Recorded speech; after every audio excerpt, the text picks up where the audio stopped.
know when my intuition is telling me no versus my fear is just holding me back?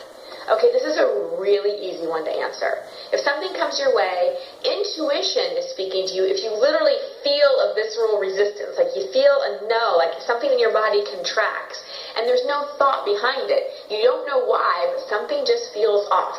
You've had this experience when you've walked into a room and the energy was a little weird and something just felt off and you couldn't exactly explain it, but it was just like, I don't think so.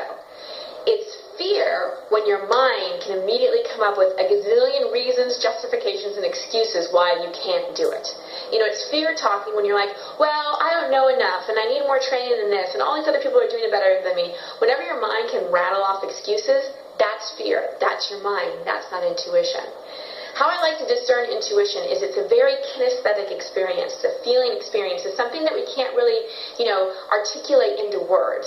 And how you really start to really read your own intuition is know how it speaks to you. That way you'll be able to discern whether something is a hell yes or a hell no.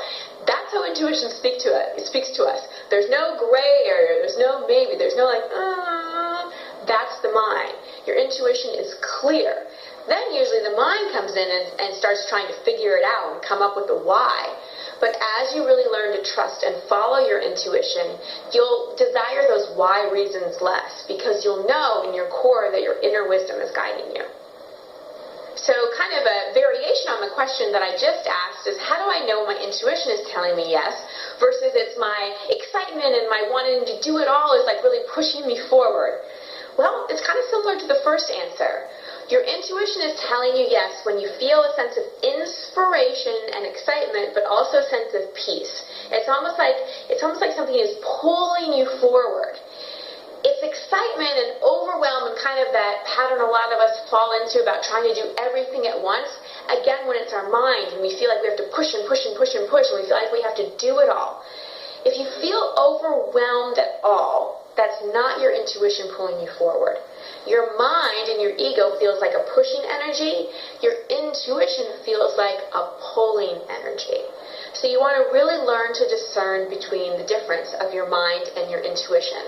And I want to give you a few suggestions about how to really get to know your own intuition, because that's one of the other questions I often get is, how do I even know my intuition is speaking to me?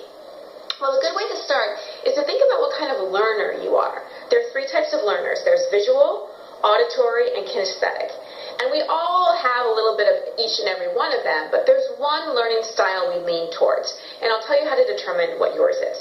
So imagine that you're in a really, really crowded restaurant, and you're at a table having dinner with a friend, and you're sitting across from your friend at a two-top table. Which one of these scenarios would be most distracting and make it most challenging to listen to your friend? Would it be one, that there were a lot of TVs behind your friend's head with basketball games and reality shows and and all these different images to look at? Or would it be scenario number two where the music was really loud or you could completely overhear the conversation of the people next to you? Or would it be situation number three where you were uncomfortable in your seat, people were too close to you, the temperature was off, your clothes didn't feel right, you were just physically uncomfortable, you didn't like the table set up or something like that? Okay, so if it was scenario one, all the TVs, you're more of a visual learner. If it was scenario two, sounds, distracting conversations, you're auditory. And if it was the uncomfortable temperature or discomfort in your body, you're more kinesthetic. Now, why is it important to know that? Well, because our intuition often speaks to us in how we learn. Like for me, I'm more of an auditory learner. So my intuition, I actually kind of hear it. I actually hear the guidance. For other people, they see images that are more visual learners. And for kinesthetic learners, they often feel it in their body. Now again, this isn't a science, this is just a pattern that I've noticed, and one way to start to learn how your intuition speaks to you. How to take this to the next level is to keep an intuition journal. I do this with all my clients who are really looking to develop their intuition muscles. You keep a journal of when you followed your intuition, or when you haven't, and what happened. And you start to write down just little teeny experiences, like, I was driving to work today, and I felt guided to take a different route. Or, I felt guided to eat, this for lunch instead of this. Or, I thought of this person today, and I called them. Or, when I felt like I wanted to say something, and I didn't, and I regretted it. So just start to write down how your intuition is speaking to you and how you respond to it. The more you get to know how your intuition works, it's like any relationship. You get to know someone after spending time with them, noticing their behaviors, listening to them. The more you know them, the closer you get to them. Same with your intuition. The more you know it, the more how it operates in you, and the more you actually respond to it, the more in touch you'll become with it. So that's sort of like the final tip on really developing your intuition is listen to it. So many of us are scared to listen to our intuition because oftentimes it doesn't make sense. Your intuition speaks to you in the kind of, I don't know, but I just know kind of feeling. And our rational minds that love control and love certainty really want to give explanations for everything in our life. But our intuition isn't like that.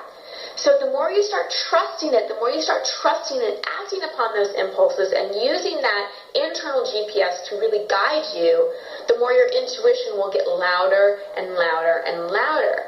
See, it's like we feed the voice that we listen to the most. If we listen to our mind the most, our thoughts will become louder and louder and louder. Back to that volume knob, the mind will go up. But if we really listen to our intuition more and respond to it, then the volume of our intuition goes up.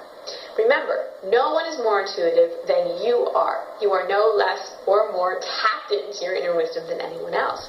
It's just the degree to which you're willing to go in, listen to it, and respond to it.